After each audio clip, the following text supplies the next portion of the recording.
ડભોઈમાં રખડતા ભૂંડનો આતંક, 6 વર્ષના માસૂમ બાળકને મોંમાં દબાવી ધસડ્યો, ગંભીર ઈજાઓ થતાં હોસ્પિટલ ખસેડાયો. ડભોઈના દશાલાવાડી રામટેકરી વિસ્તારની હૃદય કંપાવનારી ઘટનાથી રહીશોમાં ભારે રોષ. નગરપાલિકાના પાપે નિર્દોષોના જીવ જોખમમાં. ડભોઈ નગરમાં રખડતા પશુઓ અને તેમાં પણ ખાસ કરીને ભૂંડોનો ત્રાસ હવે હદ વટાવી ચૂક્યો છે. ડભોઈ નગરના દશાલાદવાડી રામટેકરી વિસ્તારમાં એક અત્યંત ચોંકાવનારી અને કાળજું કંપાવી દે તેવી ઘટના સામે આવી છે. અહીં ઘરના આંગણામાં રમી રહેલા એક 6 વર્ષના માસૂમ બાળક પર ભૂંડે હિંસક હુમલો કર્યો હતો. ભૂંડ બાળકને પોતાના મોંમાં દબાવીને દૂર સુધી ખેંચી ગયું હતું. આ ઘટનાને પગલે સમગ્ર વિસ્તારમાં ચકચાર મચી ગઈ છે અને સ્થાનિક લોકોમાં તંત્ર સામે ભારે આક્રોશ ફાટી નીકળ્યો છે. આંગણામાંથી બાળકને ઉપાડી ગયું ભૂંડ. મળતી માહિતી મુજબ રામટેકરી વિસ્તારમાં રહેતો 6 વર્ષનો માસૂમ બાળક મોહમ્મદ જિલ્લાની અખ્તરભાઈ મંસૂરી વણિયાવાલા પોતાના ઘરના આંગણા પાસે હાજર હતો.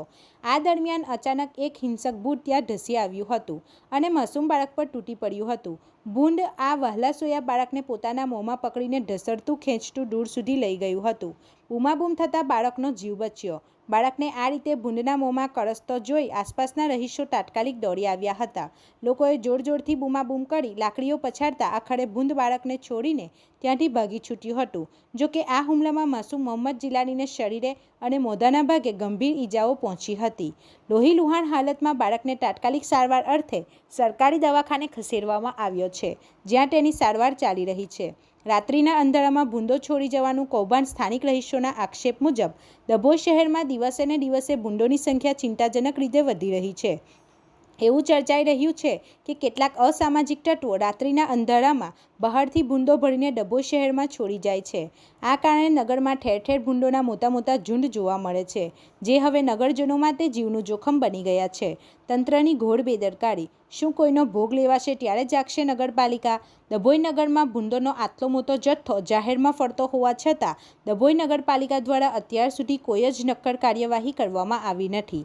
સ્થાનિક લોકો હવે સવાલો ઉઠાવી રહ્યા છે કે શું નગરપાલિકાના જવાબદાર અધિકારીઓ કોઈ મોટી જાનહાનિ થાય તેની રાહ જોઈ રહ્યા છે? આવા નિર્દોષ બાળકો લોહીલુહાણ થાય ત્યાં સુધી તંત્ર કેમ કુંભકર્ણની નિંદ્રામાં પોધેલું છે? આ હૃદયદ્રાવક ઘટના બાદ ડભોઈના નાગરિકોમાં ભારે ફફડાટ અને રોષનો માહોલ છે. રહીશોએ માંગ કરી છે કે નગરપાલિકા અને લાગતા વળગતા ઉચ્ચ અધિકારીઓ તાત્કાલિક એક્શનમાં આવે, નગરમાંથી ભૂંડોનો ત્રાસ નાબૂદ કરે અને રાત્રે ભૂંડો છોડી જનારાઓ સામે કડક કાયદાકીય પગલાં ભરે.